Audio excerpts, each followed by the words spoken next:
Yo, c'est Cyrus et bienvenue dans ce coup de fil 6 qui reprend une forme à peu près normale. Et oui, je suis de nouveau dans ma chambre. Enfin, pensez que je suis dans ma chambre.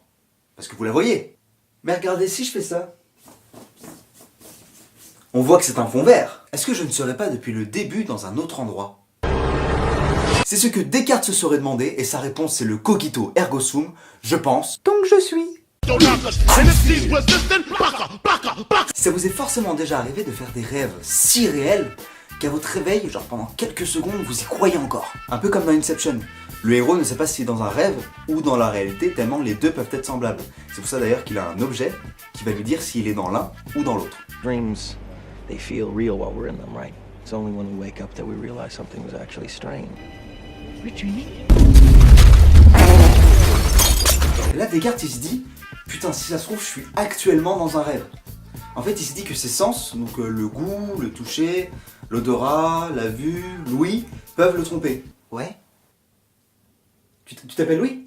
Ouais. Ah, je suis désolé, mec, je parlais des sens. Ah, ok, d'accord. Bref, les sens peuvent nous tromper, comme avec les mirages, par exemple. D'ailleurs, c'est pour ça qu'on ne juge pas un objet qu'avec nos sens. Prenons un morceau de cire, par exemple, c'est l'exemple de Descartes. Bah, le morceau de cire qui est dur et froid, et que j'approche au fur et à mesure du feu, et qui devient chaud et mou, c'est le même, pourtant mes sens le perçoivent différemment.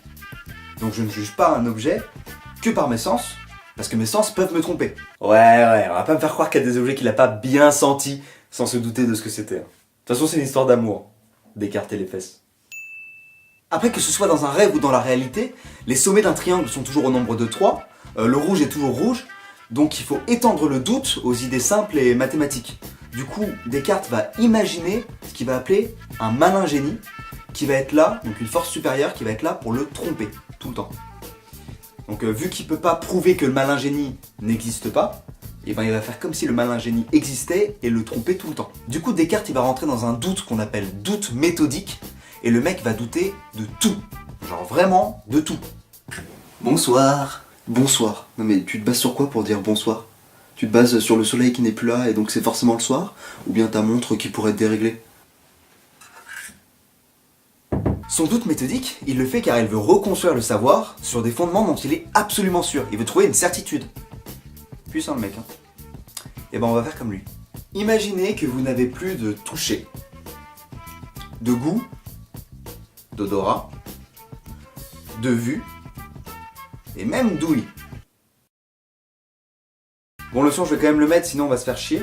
Et ben là, qu'est-ce qui vous apparaît? Stop! T'es en train de faire quoi là? T'es en train de penser? Oui, c'est normal, je pense tout le temps. Non, c'est important. C'est important parce que si tu penses, il y a un sujet à l'action. Ce sujet, c'est toi. Ce que ça implique, c'est que t'existes, mec. Et ouais, c'est ça la première vérité, mon gars. C'est que t'es là. Et ouais, tu la sens, la grosse intelligence de Descartes. Tu la sens. Oh, j'existe, putain. J'ai douté un moment. À un moment, j'ai cru que j'existais plus, putain. Heureusement, j'existe, quoi, putain. Je pense donc je suis... Le malin génie renforce l'idée de cogito. Parce que si le malin génie me trompe, eh ben ça voudrait dire qu'il faut que j'existe pour qu'il me trompe. Et ouais, mon gars.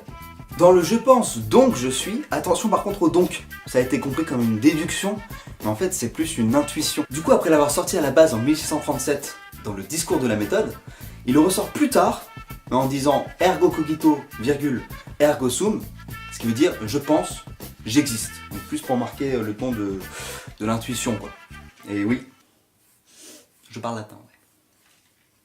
D'ailleurs, ce mec ne faisait pas que de la philo, c'était aussi une grosse brute en maths, en physique, tellement une brute que maintenant sa ville de naissance s'appelle Descartes. Hein, ça s'appelait La Haye, ça s'appelle Descartes. Donc Jean Jaurès avec ses petites rues là, à droite à gauche, pédale, nul. En tout cas, j'espère que le cogito de Descartes est maintenant plus clair pour vous. Rendez-vous sur la page Facebook, sur le Twitter, abonnez-vous pour louper aucun épisode du coup de fil, et moi je vous dis, yalla. And it comes to 2 to the 3 and 4. Then I drop the beat I have in store. Lay my lyrics on the top like a rug, make it